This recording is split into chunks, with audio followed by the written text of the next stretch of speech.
Hello, welcome to YouTube channel power presentation. हमारी प्यारी सी family power presentation में आपका बहुत बहुत स्वागत है। आई होप आप सभी अच्छे होंगे और तंदुरुस्त होंगे। सो जैसे कि ये हमारी लास्ट यूनिट, लास्ट मतलब नेम से थर्ड नंबर है BA third semester English literature की। लेकिन इससे पहले अपन unit number 1, unit number 2 and 4th and 5th ये कंप्लीट कर ली थी। अब कर रहे हैं हम यूनिट नंबर थर्ड, जो एक हिसाब से अपनी क्लासेस की तो लास्ट है, लेकिन वैसे नंबरिंग में ये थर्ड यूनिट में आती है। ठीक है, सो अब कर रहे हैं आपका यूनिट नंबर थर्ड स्टार्ट। आज अपनी क्लास नंबर 1 है यूनिट नंबर थर्ड की। सो ज्यादा देरी ना करते हुए, बिकॉज एग्जाम्स आपके बहुत नजदीक आ रहे हैं, तो अब आप क्लास स्टार्ट करते हैं। उससे पहले मैं आपको बता दूं, जो अभी बच्चे ऐप पर लाइव है ना, उनको बता देती हूँ। और यूट्यूब वालों को तो जब बाद में पता लगेगा, तब तक तो मैं क्लासेस स्टार्ट कर चुकी होंगी। हमारा एक बैच अभी स्टार्ट हो रहा है इंग्लिश कंपल्सरी का, ऑफकोर्स। सो इसमें क्या होगा, इंग्लिश ग्रामर जो होगी आपकी, इंग्लिश कंपल्सरी का आपका बैच स्टार्ट हो रहा है। उस कंपल्सरी में क्या करवाएंगे आपको, उस कंपल्सरी में आपको क्या करवाएंगे, उस कंपल्सरी में हम आपको ग्रामर पोर्शन करवाएंगे। ठीक है, उस ग्रामर पोर्शन में क्या होगा, आपकी जितने भी ऑल टॉपिक्स होंगे, जितने भी ऑल टॉपिक्स होंगे, बेटा पेन ही नहीं सही चल रही है, दूसरा पेन लेती हूँ यार। जिसमें क्या होंगे आपके ऑल टॉपिक्स होंगे, जो आपके स्टार्टिंग होगी आपकी इंग्लिश की, आपकी क्लासेस लगेंगी, लाइव क्लासेस लगेंगी, कंपल्सरी क्लासेस आपकी कंपल्सरी क्लासेस लगेंगी, लाइव होंगी आपकी एट आपके आप मान के चलो 5:30 से लेके 6 यहाँ रहेगी आपकी, यहाँ रहेगी 6 से 1:30 रहेगी आपकी, 6 से 6:30। जो आपकी 6 से 6:30 वाली क्लास है ना, ये तो आपकी ऐप पर रहेगी लाइव, जो अभी चल रही है ना। ये तो ऐप पे तब तक लाइव रहेगी जब तक क्या होगी, अपने यूनिट नंबर थर्ड कंप्लीट नहीं हो जाती। उसके बाद तो आपकी ये सिलेबस इंग्लिश लिटरेचर का खत्म हो जाएगा। जो इंग्लिश कंपल्सरी का लिटरेचर है, जिसमें क्या होंगे, ये तो आपकी ऐप वाली होगी, तो इसको तो एक बार छोड़ो, है ना, इसको एक बार छोड़ो, ये ऐप वाली को छोड़ो एक बार। हम बात करते हैं यहाँ पे, अब हम मेन हमारी जो बात है वो है इंग्लिश कंपल्सरी की क्लासेस होंगी, जो आपकी 5:30 से 6 बजे तक लगेगी। ओके, इसमें क्या होगा, आपके ऑल ग्रामर टॉपिक्स लाइव होंगे। ठीक है, ऑल ग्रामर टॉपिक्स आपके लाइव होंगे, जिसमें आपके टेंसेस, रिपोर्टेड स्पीच होगी वगैरह, जितने भी आपके, जिसमें आपके सिलेबस में बेसिकली आपको जरूरत है, जिसकी नीड है, पहले वो कंप्लीट करवाएंगे। और ये जो देखो ग्रामर पोर्शन है, ऑब्वियसली बात है, तो ये सारे स्टैंडर्ड्स के लिए कंप्लीट वो अवेलेबल होगा। मान के चलो 6 स्टैंडर्ड से लेके बच्चा अगर बीएससी कह रही हूँ, ग्रेजुएशन के फाइनल ईयर या आपके तो ता उम्र तक ये ग्रामर पोर्शन आपके लिए जरूरी होता है। इसलिए हम इस चीज को जरूर लेके आ रहे हैं लाइव यूट्यूब पर। ठीक है, 5:30 से 6 बजे तक आपकी इंग्लिश लाइव क्लासेस लगेंगे, उसमें आपको ग्रामर पोर्शन कंप्लीट करवा देंगे। क्योंकि देखो इंग्लिश तभी आएगी जब आप ग्रामर अच्छे से कर पाओगे, है ना।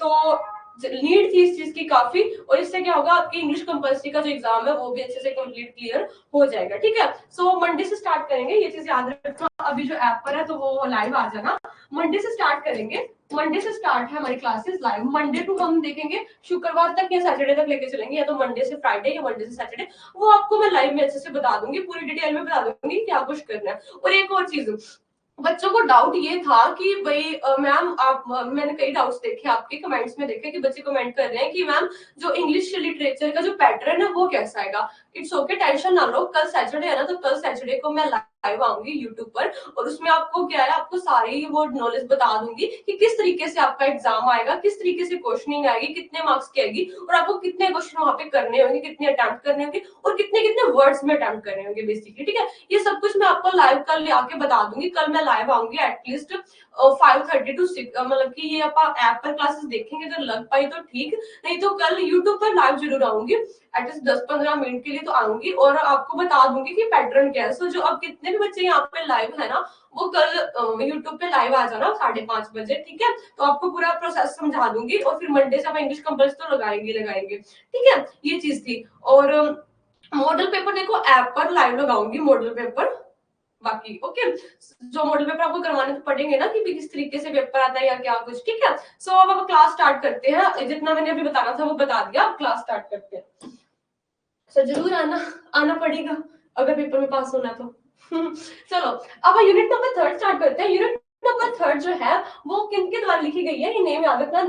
जो मेन इसमें जो ऑथर्स हैं वो मेनली जो अब अपन जिसके बारे में पढ़ने वाले हैं। ओके, जो रेस्ट देखो, पिछली जो अपनी यूनिट नंबर सेकंड थी उसमें आपको याद होगा, मैं आपको रेफरेंस भी कॉन्टेक्ट करवाती थी, मतलब आपको पैसेज करवाती थी। उस पैसेज के बारे में, पैसेज नहीं सॉरी, आपको पोइट्री सेक्शंस करवाती थी, उसके बारे में बताती थी। अब इसमें क्या, अब इसमें पैसेज वगैरह आएंगे, उसके रेफरेंस कॉन्टेक्स्ट करवाऊंगी, उसकी पूरी डिटेलिंग करवाऊंगी, तो टेंशन ना लो, मैं इजीली आपको करवा दूंगी। बेसिकली पहले आप इनके बारे में पढ़ लेते हैं। तो जो नेथन हैथॉर्स थे, जो अपने नेथलन हैथॉर्स थे, उन्होंने, उनके द्वारा लिखी गई ये चीज है, तो उनके बारे में बेसिकली थोड़ा सा पढ़ेंगे, फिर उन्होंने लिखा क्या है उसको थोड़ा सा ओवरव्यू लेंगे। बाकी टेंशन ना लो, लॉन्ग क्वेश्चन में आपको इसको और भी डिटेल में पढ़ेंगे, एक बार जस्ट ओवरव्यू पढ़ेंगे कि किस तरीके से क्या। तो हो सकता है आपको फर्स्ट क्लास में थोड़ी दिक्कत आए, लेकिन जैसे जैसे मैं आपको वो पैसेज करवा दूंगी, लॉन्ग क्वेश्चन कर दूंगी, तो आप इजीली इस चीज को कर पाओगे। अगर यूट्यूब पर बच्चे देख रहे हैं ना, तो मैं आपको यही कहूंगी कि सबसे पहले आप क्या करो, रेफर टू दी कॉन्टेक्स्ट वाली वीडियोस क्लास की, जो इसके आगे आने वाली क्लासेस है, क्लास नंबर आप मान के चलो थर्ड फोर्थ फिफ्थ, देन जितने भी लॉन्ग क्वेश्चन है वो करके अगर आप इसको लगाओगे ना, तो आपको क्या है, समझने में ज्यादा आसानी होगी। लेकिन मेरे को तो सिलेबस वाइज चलना है ना, तो आपको समझ में ज्यादा आसानी रहेगी। फिर आप क्लास नंबर 1 लगाना मेरे अकॉर्डिंग, बिकॉज क्या होगा, आपको पहले ही मैं इजीली समझा पाऊंगी, सस्पेंस क्रिएट होएगा ना, एक स्टोरी की तरह चलेगा ऑब्वियसली, तो वो सस्पेंस क्रिएट होगा, तो आप इजीली उस चीज को पढ़ पाओगे। देन जब आपको कहेंगे देखो आपने कोई स्टोरी पढ़ ली, पढ़ने के बाद जब उसका ओवरव्यू पढ़ोगे, तो ऑब्वियसली बात है आपको इजीली वो चीज समझ आएगी, आप बता पाओगे। वही अगर पहले मैं ओवरव्यू बता दूंगी, थोड़ा सा दिक्कत थोड़ी देगी, लेकिन जो इंटेलिजेंट बच्चे हैं उनको कोई दिक्कत नहीं होगी, है ना। बट हाँ, आपकी मर्जी है, अगर क्लास नंबर 1 पहले देखनी तो वो देख लो, अगर 3 4 देखते हैं तो देख लो। बाकी हाँ, लॉन्ग क्वेश्चन में तो सारा कुछ क्लियर हो ही जाता है, डिटेलिंग में होता है वो रेफरेंस टू द कॉन्टेक्स्ट होता है, क्योंकि एग्जाम में आपके क्या आता है, लॉन्ग क्वेश्चन की बजाय किस्मत पे काम है। अभी कई बार क्या होता है, लॉन्ग क्वेश्चन पूछ लेंगे, कई बार अगर आपको लॉन्ग क्वेश्चन की बजाय रेफरेंस टू द कॉन्टेक्स्ट पूछ लिया, पूरा पैसेज देके पूछ लिया कि इसकी डिटेल में बताओ, तो दिक्कत देगी। इसलिए आपको लगानी तो सारी क्लास पढ़ेंगी, ठीक है, क्योंकि हर एक क्लास में अलग अलग उसमें थिंग्स होंगी, अलग अलग पैसेज होंगे, और एक क्लास ऐसी होगी जिसमें लॉन्ग क्वेश्चन होगा, ठीक है। तो लगानी सारी क्लास ही पढ़ेंगी। बट हाँ, प्रेफरेंस ये कर सकते हो आप कि आप third number, fourth number, fifth number पूरे पहले वो डिटेलिंग में पढ़ लेना, बाद में ये ओवरव्यू पे आ जाना, ताकि आपको इजीली समझ आ पाए। ओके, सो अब स्टार्ट करते हैं। पहले इनके बारे में पढ़ते हैं कि जो हमारे नेथलन हॉथॉर्न थे वो थे कौन, उनके थोड़े से उनके स्वभाव, उनके कैरेक्टर के बारे में थोड़ा पढ़ लेते हैं, ठीक है, उनके बारे में थोड़ा पढ़ लेते हैं। डॉक्टर हेड का थोड़ा आज कंप्लीट तो हो ही जाएगा अभी। Doctor Heidegger's an elderly medical doctor who is subjected of many fantastical manners, की जो डॉक्टर हेडगर थे वो क्या थे, देखो अब इसमें इन्होंने लिखा क्या है, इन्होंने हेडगर्स एक्सपेरिमेंट लिखा है। बेसिकली ना इसमें आपके सिलेबस में जो इंपॉर्टेंट है इनके बारे में इतना नहीं बताया गया। इन्होंने जो चीज लिखी है ना, हाइडगर एक्सपेरिमेंट, जिन्होंने हाइडगर एक्सपेरिमेंट लिखा है उसके बारे में इसमें ओवरव्यू दे रखा है। तो आप कहीं ये ना लिख के आना नेचर हैजर्ड्स के बारे में, नहीं, हाइडगर एक्सपेरिमेंट के बारे में, जो इसकी जो ये स्टोरी लिखी गई है, स्टोरी कह लो या नॉवेल्स वगैरह टाइप जो स्टोरी आपकी लिखी गई है ना, वो उसकी डिटेलिंग दी गई है, ठीक है इसमें। सो जो हाइडगर्स एक्सपेरिमेंट जिन्होंने लिखा था, वो बेसिकली उसके बारे में इन्होंने बताया है कि डॉक्टर इसमें जो थे, एक देखो एक्सपेरिमेंट कौन करते हैं, डॉक्टर्स करते हैं या साइंटिस्ट करते हैं। So Dr. Hadgar is an elderly medical doctor who is subjected of many fantastical modes। कि जो डॉक्टर हैडगर थे इसमें एक बुजुर्ग मेडिकल डॉक्टर थे, ओहो मक्खी बड़ी तंग करी जाती है, and elderly medical doctor who is subjected of many fantastical modes। की जो डॉक्टर एडगर थे यहाँ पे, वो क्या थे, एक elderly मेडिकल डॉक्टर थे, मतलब एक बुजुर्ग मेडिकल डॉक्टर थे। वो जो क्या करते थे, काल्पनिक अफवाहों का जो विषय है उसके ऊपर क्या करते थे, अपना invites 4 friends into his study to conduct experiment on them. देखो जो ये बुजुर्ग मेडिकल डॉक्टर थे, जो कई काल्पनिक अफवाहों का विषय है, अपने अध्ययन में 4 दोस्तों को आमंत्रित करता है ताकि उन पर एक प्रयोग कर सके। बेसिकली वो क्या है, एक एक्सपेरिमेंट, एक अजीबोगरीब तरीके का एक्सपेरिमेंट करने के लिए क्या करते हैं, 4 अपने फ्रेंड्स, 4 फ्रेंड्स को क्या करते हैं, इनवाइट करते हैं, किसके लिए, to study the conduct of an experiments on them, कि वो उन पर कोई एक्सपेरिमेंट कर सके। देखो सस्पेंस है, देखते हैं किस तरीके का एक्सपेरिमेंट होता है। चलो नेक्स्ट करते हैं इसमें हिज द फ्रेंड। अब देखो फ्रेंड्स हैं इसमें, उन्होंने बताया है, उनके फ्रेंड्स के नाम याद रखना, ठीक है। अब इसमें फ्रेंड्स के नाम क्या है, अपने जो फ्रेंड्स हैं उनके, mister Medbourne, colonel Killigrew, mister Gascoigne and widow Wycherly. ये 4 फ्रेंड्स है भाई, रट लो, याद नहीं होने चंगा, ये रट लियो, ठीक है, मतलब रट लेना। आर ऑल एवरी पीपल, वो क्या थे, वो भी बुजुर्ग थे, ऑब्वियसली बात है, बुजुर्ग के तो बुजुर्ग ही फ्रेंड होंगे।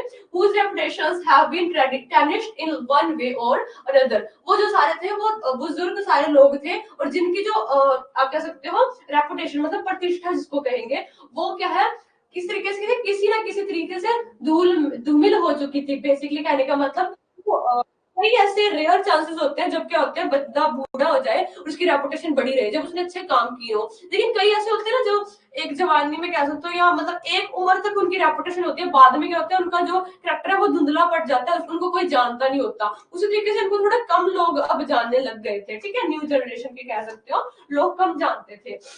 Okay, the three man more over once bitter reverse, ठीक है, इसके अलावा तीनों पुरुषों एक समय में कट्टर प्रतिद्वंदी थे, मतलब कहने का मतलब, लेकिन अब नहीं है। लेकिन वो क्या थे, वो तीनों जो पुरुष थे वो क्या थे, तीन जो पुरुष थे उनमें से वो सारे के सारे बेसिकली हम उसमें कट्टर प्रतिद्वंदी मतलब बिटर रेबल्स थे, जो क्या थे मतलब बेसिकली उनका जो रुतबा था वो काफी ज्यादा था, उनकी बातें सुनी जाती थी, ठीक है। Competing for the affection of window Wesley, जो कहते हैं जो विडो बायचर्ती के स्नेह के लिए प्रतिस्पर्धा करते थे, ठीक है। ये बेसिकली इनकी कोई कम्युनिटीज या कोई रूल्स होंगे, विडो बायचर्ती जिनके स्नेह के लिए ये क्या करते थे, प्रतिस्पर्धा अफेक्शन करते थे उनकी, ठीक है। Who was very beautiful as a young women, जो एक युवा महिला के रूप में बहुत सुंदर, लेकिन अब अपने दोस्तों की तरह काफी बुरी हो गई है। वो बेसिकली विडो बायचर्ती कोई इनकी, एक मिनट मुझे लगता है शायद ये विडो बायचर्ती है इनकी कोई फ्रेंड है, विडो वाइचरली इनकी कोई फ्रेंड है, ठीक है। वाइचरली पहले आता ना, एक मिनट ये देखो, देखो ये अब बताती हूँ, अच्छा ठीक है यार करनी है। ये जो तीन थे, ये तीन तो थे फ्रेंड, मेल फ्रेंड, उनके एक और फ्रेंड उन्होंने बताया ना चार, एक थे उनकी विडो बैचरली मतलब एक विधवा बैचरली उसका नेम है, ठीक है, एक उनकी विधवा दोस्त भी थी, ठीक है। बेसिकली पांच ये फ्रेंड्स थे, एक तो डॉक्टर हेडगर वो हो गए, और ये चार ये मेल हो गए, और एक ये फीमेल थी हमारी विधवा वैचरली मतलब विडो वैचरली थी, ठीक है। और बेसिकली वो बहुत सुंदर थी अपने टाइम पे। अब इन्होंने थोड़ा सा उनके बारे में बताया कि वो तीन दोस्त थे कैसे। वो जो तीन जो मेल थे वो तो काफी बिटर रेबल मतलब काफी मतलब के कट्टर प्रतिद्वंदी थे, काफी उनकी सुनी जाती थी। और उसमें से क्या थे, जो एक थे वो क्या थे, एक थी हमारी विडो वैचरली, उसकी सुंदरता उसके बारे में उसके प्रेम के बारे में वो भी बहुत मानते थे उसको, ठीक है। मतलब वो काफी अच्छी थी, कहते थे दोस्त अच्छी थी वो उनकी। वो थी who was very beautiful as a young woman, वो क्या थी अपने समय में वो बहुत ही सुंदर एक महिला होती थी। लेकिन अब क्या है बड़े, अब इसमें उस समय में क्यों बोला गया, वो क्यों यूज किया गया है, तो इसको ब्रैकेट में आप थोड़ा सा डिटेलिंग में बता देंगे एग्जामिनर के लिए, because but is now like all friends quite disputes, मतलब कि वो अब अपने दोस्तों की तरह वो भी क्या हो गया है, क्वाइट डिस्क्रिप्ट कर लो या गेट ओल्ड लिख देना अगर आपको इजी वे में करना है। वो भी क्या हो गई है, बूढ़ी हो गई है, ठीक है। नेक्स्ट इसमें ऑल इंक्लूडिंग डॉक्टर हेडगर्स, मतलब ऑल मतलब यहाँ पे वर्ड यूज किया गया कि इंक्लूडिंग डॉक्टर हेडगर, मतलब कि वो पांचों के पांचों जो थे are regarding by others to have gone a bit out of their minds having suffered greatly in their lives, कि वो सभी के सभी जो थे वो दूसरों द्वारा अपने जीवन में बहुत दुख झेलने के कारण थोड़ा पागल माना जाता था। जो सभी जो थे वो मतलब कि उन्होंने काफी जो दुख है वो झेल लिए, बट बेसिकली जो डॉक्टर थे ना उसको थोड़ा सा ज्यादा मतलब कि दुख झेलने की वजह से थोड़ा मतलब कह सकते हो भोला कह सकते हो, भोला माना जाता था, ठीक है उनको। नेक्स्ट है इसमें doctor Heidegger study where the friends are gathered. अब जब डॉक्टर हेडगर का जो अध्ययन कक्ष है जहाँ पे जो मित्र जो फ्रेंड्स हैं वो गैदर्ड मतलब एकत्रित हुए थे, इज अ डस्टी प्लेस, वो क्या था, एक डस्टी प्लेस, एक धूल भरा एक स्थान था, ठीक है। Full of countless curiosities among which are human skeleton, जहाँ पे जो थे अनगिनत जो थे ह्यूमन स्केलेटन, मतलब अनगिनत कोई ऐसी जासूस वो नहीं होता जो साइंटिस्ट का आप देख रहे कमरा, तो ऐसे हड्डियों जो मेडिकल साइंस था ऑब्वियसली बात है, तो ये हड्डियों खून खराबा यही चीजें होंगी है ना, डॉक्टरी लाइन है तो वो क्या थे अपने, और काफी सारे वो अनगिनत उनकी रिसर्चेस के वो पेजेस वगैरह रूल्स वगैरह ये पढ़ी थी। और स्केलेटन मतलब जो कंकाल नहीं होता, वो कंकाल उनके रिसर्चेस के लिए पढ़े थे, ठीक है, उनके एक्सपेरिमेंट्स कह सकते हैं उनके लिए वहां पे पढ़े थे। तो काफी खुफिया सा भी नहीं कह सकते इसका, बेढंगा सा उनका कमरा था वो, ठीक है, जहाँ पे वो एकत्रित हुए थे।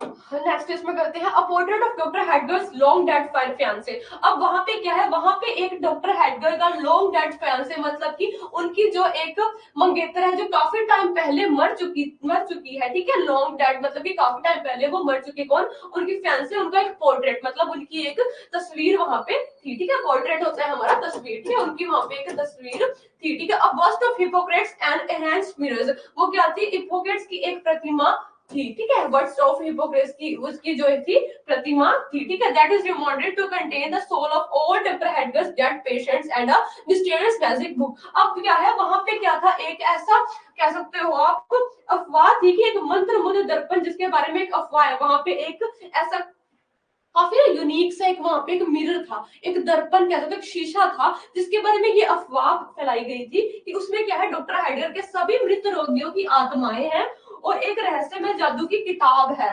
ये अफवाह थी कि उस टाइम मतलब उसको थोड़ा पागल माना जाता था ना, भोला बंदा कह सकते हो, भोला नहीं मतलब मतलब कि कुछ भी कर सकता है, साइंटिस्ट है तो ऑब्वियसली बात है भाई, जो साइंस वाले होते हैं ना वो आधे पागल होते हैं, you know like me, science वाले बंदे आधे पागल ही होते हैं। ठीक है, मतलब उनको ये होता है कि हम रिसर्चेस करते रहे। मैं वो नहीं कहने का मतलब, जिस बच्चे ने तुम्हारे में से साइंस ली होगी ना, जो मेरी देख रहे हैं क्लास, तो उनको हाय मक्खी जी, उनको क्या है थोड़े हो जाता है, उनको ये चीजें पता होंगी कि क्यूरियोसिटी क्या चीज होती है, हर चीज के बारे में जाना, ये कैसे हो, ये कैसे हुआ। तो वो साइंटिस्ट भी ऑब्वियसली वो मेडिकल में फील्ड में था, तो वो थोड़ा था ऐसा, तो उसके बारे में लोगों ने अफवाह फैला दी। वो मेडिकल डॉक्टर साइंटिस्ट था ना, तो कि ना वो उसके पास एक शीशा है, उस शीशे में क्या है, काफी सारी जो उसके मृत रोगी थे, जो उसके मतलब पेशेंट्स थे, उसकी आत्माएं हैं, और एक उसके पास एक जादुई किताब है। ठीक है, ये अफवाह थी उसके बाद। अब next doctor Heidegger remove the book and takes a pressed rose from its pages explaining. तो वो क्या कहता है, जो हाइड्रस था, और हाइड्रस जो है डॉक्टर वो किताब निकालता है और उसके उसके एक पन्नों में दबा हुआ एक गुलाब का फूल निकलता है। वो ये तो रोमांटिक सा हो गया कि वहां पे ना एक गुलाब का फूल निकलता है, उस फूल में देखते हैं आगे क्या होता है। दैट हिज फियांसे, फियांसे का नाम याद रखना, ठीक है, फियांसे का नाम याद रखना। फियांसे जो है वहां पे, his fiancee Sylvia Ward, Sylvia Ward जो है उनकी जो फियांसे है, जो उनकी मंगेतर थी, वो उनके द्वारा दिया गया लगता है ना, gave it to him 50 years before, उन्होंने उसको 50 साल पहले वो गुलाब का फूल दिया था, यू नो, और उसने अभी भी संभाल के रखा है। And he had intended to wear it and their wedding, but Sylvia had died on the eve of their wedding. Oh my god, मतलब कि ना उन्होंने ना ये उनको वो दिया था, गुलाब का फूल दिया था, और वो चाहते थे कि जो मैंने उनको वो फूल दिया ना, वो मतलब कि मैं वो उनको देखूं, अपने हस्बैंड को, अपनी हम दोनों की जब शादी होगी ना, तब मैं देखूं कि वो उसको पहन के आए, मतलब जैसे कोट के साइड में लगा के कह सकते हो, वो लगा के आए अपनी ड्रेस के ऊपर, ड्रेसअप करके आए बेसिकली। बट क्या हुआ, बट सेवा had died on the eve of their wedding. लेकिन क्या हुआ, जो उनकी शादी से पहले की एक शाम पहले उनकी डेथ हो गई थी। ईव का मतलब होता है शाम, ठीक है, शाम पहले, पहले की जो एक शाम होती है ना, पहले की शाम, उसको कहते हैं कि जो पहले की एक शादी से पहले एक शाम थी, जिसमें मान लो जैसे कल शादी है, आज की जो ये शाम चल रही है, ठीक है, तो उनकी तब डेथ हो गई थी। ओके यार, लेकिन फिर भी उसने संभाल के रखा है ना। नेक्स्ट अब इसमें करते हैं, डॉक्टर हाइडगर प्लेसेस द रोज इन अ वेस at the centre of table around. अब क्या करते हैं, जो वो गुलाब का फूल है, डॉक्टर हाइडगर वो गुलाब के फूल को मेज के बीच एक फूलदान में रख देते हैं, ठीक है, एक centre of the table around, वहां पे इन इन अ वेज, वेज होता है अपना फूलदान, ठीक है, फूलदान होता है, ठीक है। ये छोटे छोटे ये वर्ड्स आप ध्यान रखना, बाकी तो आप इजिली कर ही पाओगे, of the table around places, ये सब तो कर ही दोगे, है ना। बाकी कोई नहीं, ग्रामर पोर्शन करवाऊंगी, इसमें इजिली आप कर दोगे, ठीक है।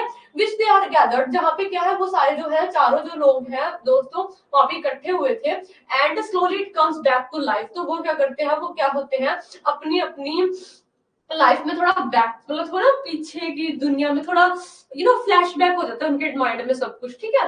Until it looks at you it has just Bloom, तो बाद में वो ध्यान देते हैं कि नहीं, ये अब वापस आ जाए, ये थोड़ा एक बार वो ना फ्लैशबैक करना, तो वो ब्लैक एंड व्हाइट वो चीजें याद आने लग जाती है, तो वो ब्लैक एंड व्हाइट वापस चीजें याद आने लग जाती है, पर बाद में कहते हैं नहीं ये सच नहीं है, हम अपनी जिंदगी में वापस आ जाए। नेक्स्ट इसमें करते हैं, his friends think it has a deception, but doctor Heidegger explain that the water in a vase is from the fabled fountain of youth which was sought after by Ponce de Leon for so long। कहने का मतलब उनके दोस्तों को लगता था, his friends thinks that it is a deception, कि वो क्या है, यह एक धोखा है। डिसेप्शन का मतलब होता है कि यह एक धोखा है, बट लेकिन डॉक्टर हाइडगर एक्सप्लेन, लेकिन डॉक्टर हाइडगर बताते हैं that the water in a well, कि फूलदान में जो पानी है, is from the fabled fountain of youth, वो क्या है, पानी fabled fountain of the youth, मतलब कि पौराणिक फाउंटेन यूथ से है, ठीक है, ऑफ यूथ विच वो sought after by Ponce de Leon for song, जो क्या पॉन्स डी लियोन इतने लंबे समय से खोज रहे थे। बेसिकली ना उनका कोई वोटर, उन्होंने एक्सपेरिमेंट करने के लिए उस चीज का वो ना जादू ही कह सकते हो, उन्होंने वो चीज उनको चाहिए थी, वो वोटर था, और वो उनको कोई एलिमेंट्स जो उनके थे पोस्ट वो थे, काफी टाइम से उसकी खोज कर रहे थे, वो फूलदान में वो पानी रखा हुआ था उस टाइप उस जगह का, ठीक है। ही देन इनवाइट्स, ये क्या है, Hughes होएगा, Hughes captors friends to drink as much of liquid as they please and pours a champion's glass for each of them. फिर वो क्या करते हैं, अपने दोस्तों को जितना चाहिए उतना तरल पीने के लिए आमंत्रित करते हैं। अब क्या करते हैं, वो इनवाइट करते हैं उन्हें ड्रिंक करने के लिए, ठीक है। ड्रिंक करने के लिए क्या ह्यूज फैक्टर्स की उनको कि वो जितना चाहे उतना पानी, उतनी शराब कह सकते हैं बेसिकली, पी सकते हैं as they please and pours champions glass of each of them. वो क्या करते हैं और उनमें से प्रत्येक के लिए एक शैंपेन गिलास भरता, एक शैंपेन जो है वो गिलास भरता है, ठीक है। नेक्स्ट, अब शैंपेन तो गाने में बलजीत दोसांझ का गाना याद आ गया। नेक्स्ट करते हैं यहाँ पर डॉक्टर हाइडर्स एक्सप्लेन दैट। अब डॉक्टर हाइडर्स जो है वो बताते हैं कि मतलब ये won't be drinking any of the liquid only observing. शराब नहीं सी यार, वो कोई लिक्विड, इसमें कोई भाई मेंशन नहीं कर रहा, तुम भी मेंशन नहीं करके आओगे। बाकी अब रेफरेंस कॉन्टेक्स्ट करेंगे ना, उसमें आपको इजीली पता लग जाएगा क्या चीज थी वो, ठीक है। ड्रिंक था, सीधा ड्रिंक लिख के आओगे कि वो तरल पदार्थ था। उन्होंने कहा था कि मैं वो तरल पदार्थ नहीं पीऊंगा, he won't be drink any of liquid, वो कोई भी तरल पदार्थ नहीं पियेंगे, ओनली ऑब्जर्विंग। वो क्या करेंगे, सिर्फ ऑब्जर्व करेंगे, सिर्फ उसका निरीक्षण ही करेंगे बेसिकली, ठीक है। Next, before the four friends drink their glasses, उन जो चारों दोस्त थे, जो उसके एक फीमेल थी और एक मेल थे, उनके ड्रिंक करने से पहले डॉक्टर हाइडगर एडवाइस, वो उनको एडवाइस करता है, उनको सलाह देता है that perhaps they should draw up a few general rules for themselves, कि मतलब कि उन्हें अपने कुछ सामान्य नियम बनाने चाहिए, कि मतलब वो should draw up, should draw मतलब कि चाहिए, शुड का मतलब होता है किसी चीज को सलाह देना, तो हम शुड का यूज करते हैं। तो should draw up a few general rules, की अपने लिए एक बेसिकली जनरल रूल्स, अपने एक सामान्य नियम बनाने चाहिए अपने आप के लिए, ठीक है। Next thing is they are about to journey for a second time through. अब बात आती है कि क्योंकि बिकॉज कह सकते हो, because they are about, because लिख देना वहां पे, ठीक है। Because they are about to journey for a second time through. अब क्या कहते हैं, बिकॉज वो दूसरी बार युवा अवस्था के खतरों से गुजरने वाले हैं, ठीक है। बिकॉज वो ड्रिंक कर रहे हैं ना दोबारा, तो इस वजह से द थ्रिल्स ऑफ यूथ, और शायद ये बुढ़ापे के ज्ञान से लाभ उठा सके, और शायद मान लो उनको वो कह रहे हैं कि हाँ भी तुम अब एक बार तुम युवा अवस्था में दोबारा एक बार उस चीज को, उस यूथफुलनेस को दोबारा फील करने वाले हो, तो हाँ जो तुमने बुढ़ापे में मुझे जो चीजें तुमने सीखी है, वो चीजें तुम उस चीज का ज्ञान लेके ही अपने वो उस यूथफुलनेस को इंजॉय करना, फीलिंग को इंजॉय करना। बेसिकली कहने का मतलब बुजुर्ग थोड़ा शर्म लिहाज कर सकते हो, या मतलब थोड़ी अपनी बाउंड्री या अपनी आप नियम बना के फिर उस चीज को, अपनी उस फीलिंग कह सकते हो, अपनी यूथफुलनेस को, अपनी युवावस्था को आप इंजॉय करना, ठीक है। मतलब ऐसे कह सकते हो बेसिकली। मतलब कहने का मतलब देखो, अपने को जो चीजें जवानी में, जो चीजें हमने को जो गलतियां की होंगी, वो बुढ़ापे में अपने को बहुत समझ आ जाती है उस चीज की। तो बेसिकली अब आप सारे इकट्ठे हुए हैं, अब आप सिर्फ एंजॉय कर रहे हैं, बट इस एंजॉयमेंट में भी आप अपने एक नियम बना के चलेंगे जो अपने बुढ़ापे में सीखे हैं, ठीक है। वो ये ना, चाहे दोस्त बूढ़े हो, चाहे जवान हो, चाहे छोटे हो, मस्ती करते ही है ऑब्वियसली, है ना। तब वो नहीं देखते कि हमारी क्या उम्र है। नेक्स्ट है बट द फ्रेंड्स लाफ्ड। अब क्या करते हैं, जो फ्रेंड्स है वो हंसने लग जाते हैं। Doctor Heidegger's warning and glove down the water. वो क्या करते हैं, वो हंसने लग जाते हैं सारे कि ये क्या बातें कर रहा है, हम तो हंसेंगे, हम तो सारे दोस्त मिले हुए थे, और वो हंसते हंसते वो ड्रिंक को, उस पानी को पी जाते हैं, ठीक है। नेक्स्ट इसमें था almost immediately the begin to feel some shows revitalisations their spirit lifted. अब क्या होता है, लगभग तुरंत ही वे क्या कहते हैं, किसी तरीके से पुनर्जीवित। स्टोमस रिलेशंस का मतलब होता है दोबारा एक दूसरे, अपने आप को दोबारा, ऐसे तो मरे आलसी से वो वापस पुनर्जीवित, अपने आप को एक जिंदा समझने वापस, मतलब बेसिकली एक उनके अंदर एक अच्छी एनर्जी आ जाती है दोबारा, ठीक है। एक एनर्जेटिक महसूस करते हैं अपने आप को, देयर स्पिरिट लिफ्टेड, उनका मनोबल जो है वो बढ़ जाता है। The water restored life and colour of to their एड्स body and seems to smooth away some of their wrinkles spectrums quickly vanished. और पानी के बाद क्या होता है, उनका जो वृद्ध शरीर जो है, एज्ड बॉडी जो है, वो दोबारा क्या है, स्प्रिंग स्मूथ अवे, वो दोबारा sorry colours to their aged bodies. तो उनके जो शरीर में दोबारा क्या, जवानी का रंग भरना उनको लगता है, कि दोबारा हम सही हो रहे हैं। And seem to smooth away from the wrinkles characters quickly finish. उनकी कुछ झुर्रियां भी दूर कर देता है, संदेह जल्दी ही दूर हो जाता है। उनको लगता है शर्म लगता है ये जादू ही पानी ना पिला दिया हो उसकी जवान की, उनको ना मतलब कि दोबारा वो जवान होने लग जाते हैं, अपनी शक्लें उनकी जवान लगने लग जाती हैं, रिंकल्स वगैरह दूर हो जाते हैं, ठीक है। इससे क्या होता है, उनका संदेह, उनका शक भी दूर हो जाता है। नेक्स्ट इसमें कहते हैं they are ask for more. वो क्या कहते हैं, दोबारा और उस पानी को मांगते हैं and doctor Heidegger obliges filling their glasses. वो क्या कहते हैं, डॉक्टर हेडगन उनकी मांग को पूरी करते हैं, उस गिलास को भर देते हैं। मुझे लगता है डॉक्टर हेडगन ने कोई ऐसा पानी ना बना दिया हो जिससे बूढ़े लोग जवान हो जाते हैं।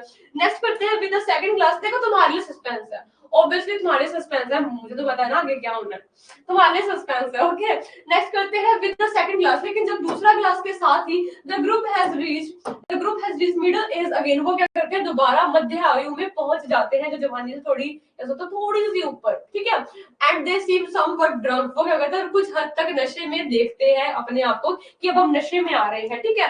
अब आपका यहीं पर एक बार करते हैं समाप्त, ठीक है। अब एक चलो एक लाइन करवा देती हूँ। गिलिग्रियो रिमार्क्स दैट विडो विचुअली is an attractive woman again she runs to the mirror to check. अब वो क्या कहते हैं, कर्नल क्रूज जो बोलते हैं ना वहां पे, वो ना इस चीज को नोट करते हैं, जो विधवा जो विचरले थी, जो विधवा विचरली जो थी उनकी दोस्त, वो दोबारा से एक कह सकते हो ब्यूटीफुल लेडी बन जाती है। और इस चीज को जब लोग कहते हैं ना कि यार तू बहुत सोहनी लगती है, तो इस चीज को चेक करने के लिए ना मिरर के सामने जाती है, उस दर्पण के सामने जाती है। अब क्या होता है, अब नेक्स्ट इसमें अब वो उस दर्पण के पास जाती है तो क्या होता है और क्या कुछ होगा, या सच में वो कोई ड्रिंकिंग कोई जादुई पानी था या सब कुछ। अब पहली बात तो ये चीजें शायद आपको अभी भी इस पूरे क्वेश्चन में अगली क्लास में भी सस्पेंस ही लगे। बेसिकली इसका मेन जो होएगा ना, आपको पता है वो रेफरेंस कंटेक्स्ट में लग जाएगा, या नहीं तो आपको हम जो ऐप पे बच्चे हैं उनके लिए वो पूरा लेसन प्रोवाइड करवा देंगे, ठीक है। सो एक बार आपका यहाँ पे होती है ये क्लास, कंटिन्यू करेंगे अगली में। सो ये क्लास यहीं तक होती है, क्लास नंबर 1। क्लास नंबर 2 में आगे फर्दर जितनी भी इसकी एक्सप्लेनेशन है वो आगे पढ़ेंगे, ठीक है। सो मिलते हैं अपन क्लास नंबर 2 में, और कल यूट्यूब पर 5:30 से 6 बजे के बीच बीच में, ठीक है, लाइव आऊंगी और आपको पूरा पैटर्न समझा दूंगी कि किस तरीके से आपका इंग्लिश का एग्जाम आएगा, ठीक है। तो थैंक यू सो मच, मिलते हैं नेक्स्ट क्लास में, थैंक यू।